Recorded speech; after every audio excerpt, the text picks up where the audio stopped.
И здраво на сите, како што гледате по насловот, денеска го снимам едно од најбараните видеа на нашиот YouTube канал, а тоа е всушност Нацртај го својот живот.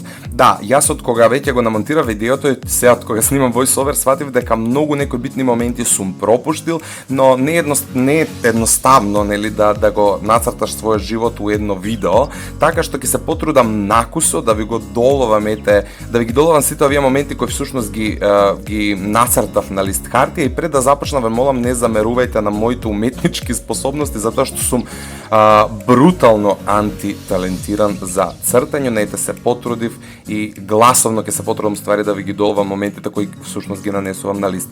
Да се навратиме назад, се започна на 30 октомври 1995 година во 13:30 часот, што било понеделник. Да, сум се родил во градската болница во Куманово и таму сум останал во болницата цели 10 дена. Веднаш сум добил, нели, име и ме крстеле Марио, иако сум роден на заслуг на Свети Лука. А Лука исто така би ми одговарало, чинам дека.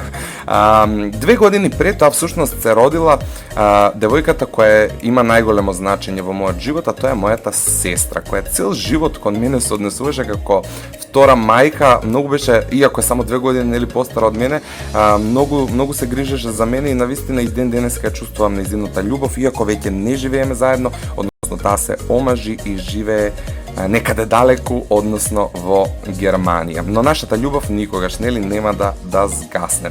Јас всушност сум дете од среќно семејство, живеам со татко и со мајка моментално, а до пред 1,5 година живеев и со сестра ми. Мајка ми се вика Даниела, а татко ми се вика Сашо. И вака, според моите уметнички способности, би изгледало нашето среќно семејство.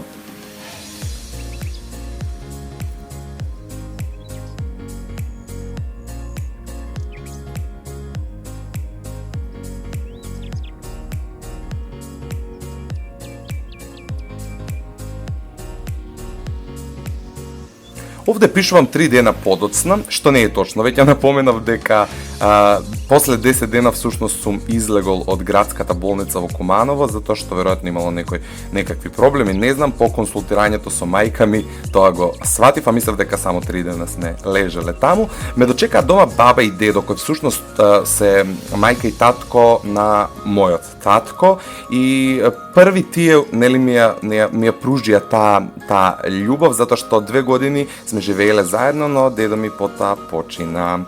Да, вака изгледаше тоа кога мене ме донесоа дома, јас лежав во едно креветче и сите од фамилија ми доаѓа да ме посетат, да ми посакаат среќа во животот и да ме припремат за овој луд свет, и секој од нив си нагаѓаше што всушност јас треба или можам да бидам кога ќе пораснам. Некој рече пејач, некој рече рибар, некој рече астронаут, некој рече пилот, секој со своји желби, но ете ме денеска кај сум.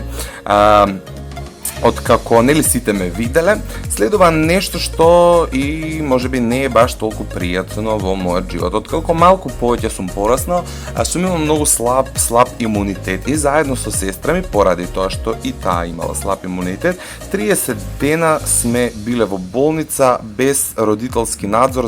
Не сакам сега да зборувам од тој аспект, но знам дека бевме многу тажни и дека се што е поврзано со болница денеска е за нас травматично. Но ете ги преживеевме тие 30 дена и денеска сме здрави ко дрен.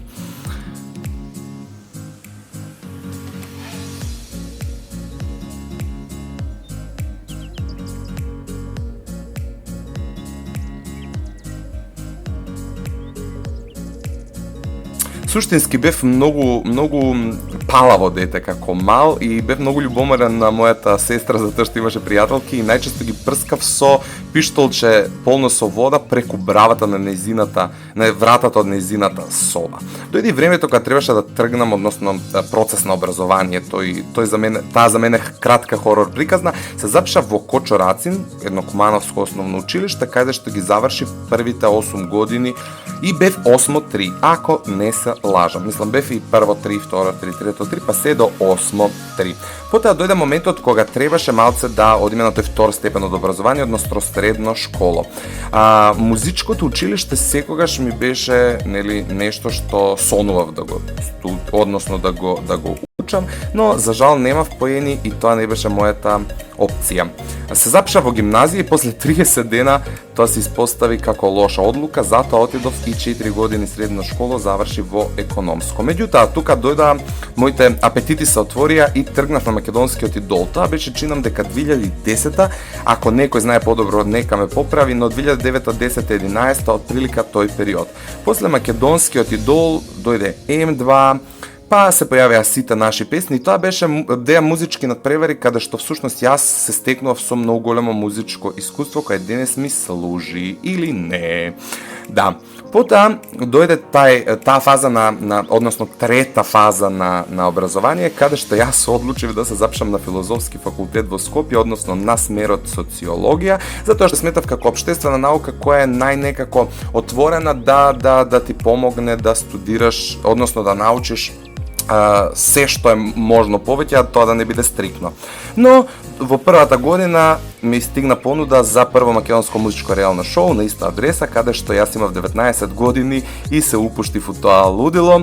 Само неколку месеци подоцна од како излегов таму, а бев чинам дека 70 дена или 60, не можам точно да се сетам, дојде уште една понуда од соседството, односно Србија, и уште едно реално шоу кое се викаше Малдиви и се емитуваше на телевизија Хепи и таму останав цели 70 дена, односно скоро па 3 месеци, 70 и нешто.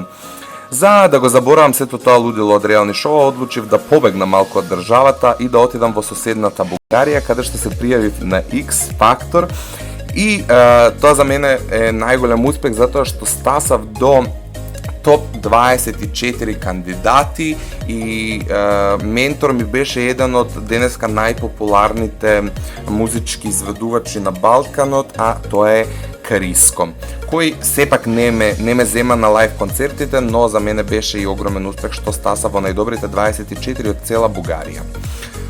X Factor беше еден можеби неуспешен проект, но јас сепак морав да му се вратам на факултетот, сега сум моментално 4-та година, имам 22 години и едва чекам да го завршам факултетот. Како што веќе реков, во меѓувреме се појави Ивона, односно веќе извесно време ние се дружевме, но одлучивме да ја запалиме камерата и да почнеме да снимаме за YouTube. И веќе 6 месеци тоа активно го работиме и колку што знам, одлично ни оди.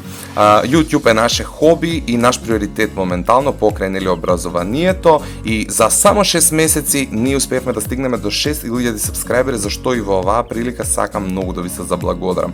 Тука ќе нацртам всушност ќе ве предупредам да ставите, односно да се претплатите на нашиот канал со клик на subscribe и да оставите лайк. Овде уште еднаш можете да забележите колку сум антиталентиран во однос на цртањето. Сакам да ви кажам дека ова е навистина кратко, но ако сакате втор дел од ова, ставете лайк и се гледаме во следно видео.